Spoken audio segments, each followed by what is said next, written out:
दिमाग ये कहता है कि अब इनको सुलाओ, और जो दिमाग को अच्छे तरीके से नहीं सोच पाता है वो कभी ठीक नहीं हो पाता है। इसीलिए डॉक्टर को जब आप दिखाने जाते हैं तो डॉक्टर देखने के बाद कहता है अरे आपको कुछ नहीं हुआ, आप बिल्कुल ठीक हो जाएंगे।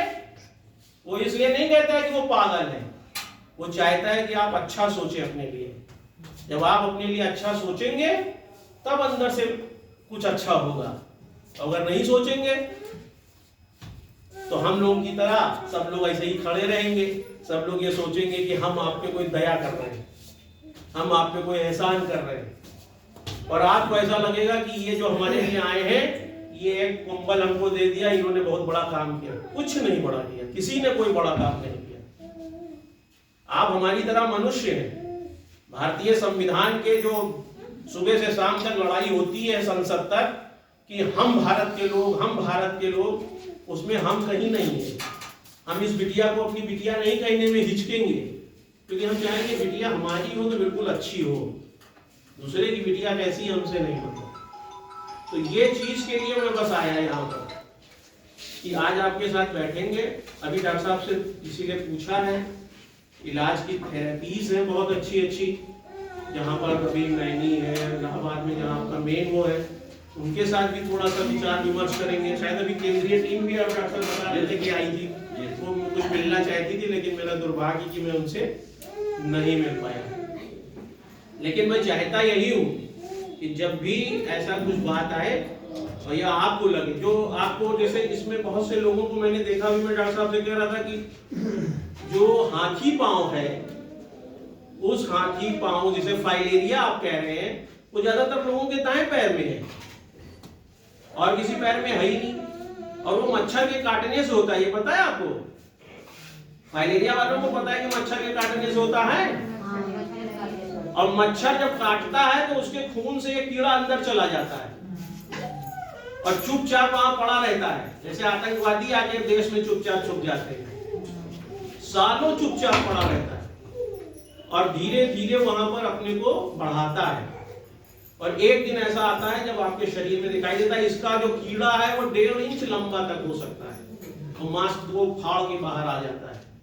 लेकिन जब बाहर आना होता है उससे पहले वो लाखों बच्चे अंदर पैदा कर देता है, जिसमें हम तो बाहर जा रहे हैं, शरीर के अंदर ये फैलता रहे। इसीलिए जो फाइलेरिया का इलाज शुरू होता है, जांच होती है, वो रात में होती है, क्योंकि दिन में ये सोते हैं, जानते हैं दिन में मनुष्य जागता है, वो जान जाएगा। तो ये कीड़े दिन में सोते हैं, रात में जागते हैं, और इसीलिए इसकी जांच डॉक्टर साहब से पूछेगा बीच रात में, जब आधी रात का होता है सबसे अच्छा समय वो है कि 12 बजे रात के बाद इसकी जांच कराई जाए। तो इसका भी इलाज संभव है, थोड़ा समय लेता है, ये थोड़ा धीमे प्रोसेस में ठीक होता है, लेकिन ये ठीक हो जाता है। जो कुष्ठ रोग है, कुष्ठ रोग संक्रामक रोग नहीं है, किसी के छूने से नहीं फैलता है। जैसे अभी मैंने आपको छुआ तो मुझे कुष्ठ रोग नहीं हो जाएगा। ये रोग तभी हो सकता है जब मैं आपके साथ सालों रहूं, आपके साथ उठूं बैठूं, आपके साथ खाना खाऊं और आपके अंदर रोग बढ़ता चला जाए, तब मुझे कुष्ठ रोग हो सकता है।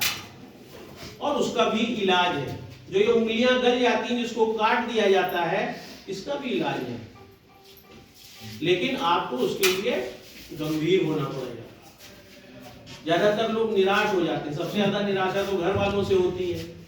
घर वाले ही नहीं चाहते कि भैया हमारे साथ रहे, बिटिया हमारे साथ रहे, वो हमारे घर साथ में कोई एक साथ खाना खाएं।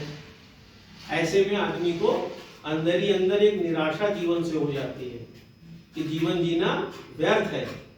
शादीशुदा है तो पति सोचता है, और हमारे कानून में, आप तो जानते होंगे, कानून में ये प्राविधान है कि अगर इस तरह के रोग है तो तलाक मिल सकता है आप चाहें, जबकि ऐसा होना नहीं चाहिए। जब व्यक्ति को सबसे ज्यादा जरूरत है किसी के सहायता की, तब आदमी कहता है कि हम इसके साथ नहीं खड़े होंगे। तो उसी समय सबको साथ में खड़ा होना चाहिए। तो ज्यादातर आप अब उसमें होना क्या चाहिए, आप अपने को मजबूत बनाइए। आपने पता नहीं सती अनसुईया का नाम सुना है कि नहीं? किसी ने सुना है सती अनसुईया का नाम? उनके पति को कुष्ठ रोग था, लेकिन ऐसा नहीं है कि उन्होंने पति को छोड़ दिया और कहा कि साहब इनको तो कुष्ठ रोग है, हम इनके साथ नहीं रहेंगे। उन्होंने अपने पति की इतनी सेवा किया कि ब्रह्मा विष्णु महेश को प्रकट होकर कहना पड़ा कि तुम अपना, उन्होंने श्राप दे दिया सूरज को कि सूरज निकलेगा ही नहीं, क्योंकि उनके पति को ये था कि सूर्योदय समय मर जाएंगे। तब वो कहते हैं कि मैं तुम्हारे पति को जिंदा कर दूंगा, तुम तो सती हो, तुम अपना वो हटाओ जो तुमने श्राप दिया है। तो कहने का मतलब सिर्फ इतना है कि कुष्ठ रोगी की सेवा करके ही तो उनमें ताकत आई। मदर टेरेसा का नाम सुना है? मदर टेरेसा को एक बहुत बड़ा पुरस्कार मिला था, इसको नोबेल प्राइज कहते हैं। कोई बात नहीं, केवल इसी पर काम करने के लिए मिला था कि वो कुष्ठ रोगियों पर पूरे जीवन काम करती रही, लेकिन भारत से वो कुष्ठ रोग खत्म नहीं कर पाई। उनको जरूर नोबेल प्राइज मिला, लेकिन कुष्ठ रोग नहीं खत्म हुआ। और पूरी दुनिया में सबसे ज्यादा इस रोग के मरीज हमारे देश में रहते हैं। पूरी दुनिया में 2,08,000 कुष्ठ रोगी हर साल बढ़ जाते हैं, जिसमें से 1,00,000 से ज्यादा मरीज सिर्फ भारत में होते हैं। तो जब आप इस बात को जानते हैं, और ये भी बैक्टीरिया से होता है, बैक्टीरिया के बारे में आप नहीं समझ पाएंगे, उसमें मैं नहीं जा रहा हूं, लेकिन जानता ये हूं कि इसका इलाज संभव है। सरकार आपको स्टाइपेंड देती है, सबको स्टाइपेंड कुष्ठ रोगियों वालों को मिलता है? मिलता है? नहीं मिलता। स्टाइपेंड नहीं जानते होंगे, पेंशन नहीं, आपको फाइलेरिया वालों के लिए नहीं है, वो जो कुष्ठ रोग से है उनको मिलता है 3,000 रुपए तक। इसके अलावा जो ऑपरेशन कराते हैं उनको 12,000 रुपए तक की सरकार सुविधा देती है। तो आप उन सारी बातों को जानिए। इसका मतलब सरकार चाहती है, सरकार ने जगह जगह कुष्ठ रोगियों के लिए रहने का अरेंजमेंट कर रखा है, आश्रम व्यवस्था कर रखी है, सिर्फ इसीलिए कि आपके अंदर ये हीन भावना ना आए कि भगवान हम आदमी क्यों बने, इससे अच्छा तो हम जिंदा न रहते। तो उन चीजों को आपको जानना होगा। हम तो अभी थोड़ी देर में जो ये लाए इसको बांटेंगे, निकल जाएंगे, लेकिन हमारा उद्देश्य सिर्फ यही नहीं है। हमारा उद्देश्य सिर्फ ये है कि अगर किसी एक भी व्यक्ति को मेरी सही बात पता चल गई तो वो दूसरे को तो बताएगा। तो इसलिए मैं आपसे ये बातें कर रहा हूं। आप में से अगर कभी किसी को कोई जरूरत पड़े तो आप श्री संदीप कुमार मिश्रा जी से संपर्क करिए, इनका नंबर रख लीजिए। आज की दुनिया में कोई अपने बच्चों को पैसा नहीं दे रहा है, अपने घर वालों को नहीं दे रहा है, बट ये हजारों रुपया हर साल सीतापुर के लोगों पर खर्च करते हैं।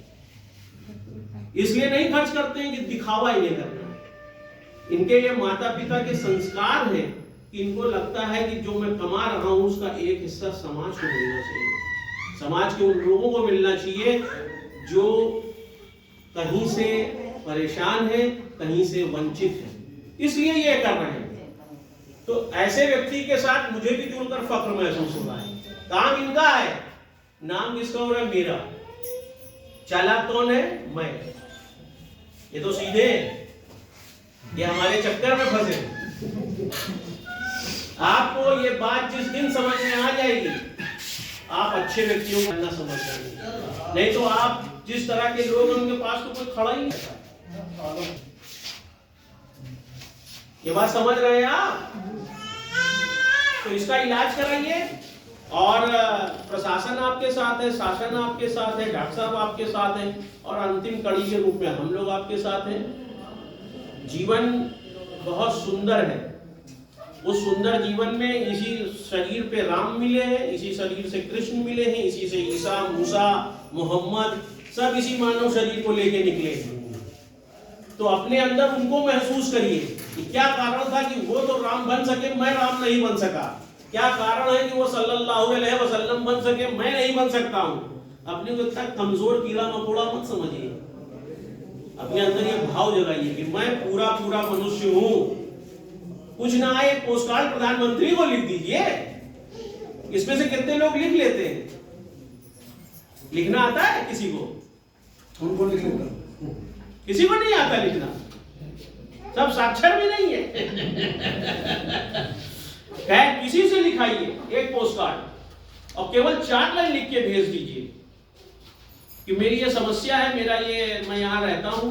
आप निश्चित जानिए, मैंने ये चूंकि करके देखा, ये सच है कि सरकार का काम, चूंकि आप सरकारी अमला को जानते हैं, थोड़ा लेट होता है, प्रक्रिया बहुत लंबी होती है, लेकिन होता जरूर है। कोई ना कोई एक दिन आपको पूछता पाछता जरूर आ जाएगा कि आप लोगों को पत्र गया था। तो सरकार को अपना समझिए, नहीं तो सरकार तो समझ रही कि मैंने कह दिया ये लोग अपना लाभ नहीं ले रहे हैं, मैंने कह दिया ये लोग नहीं चाहते अच्छा होना।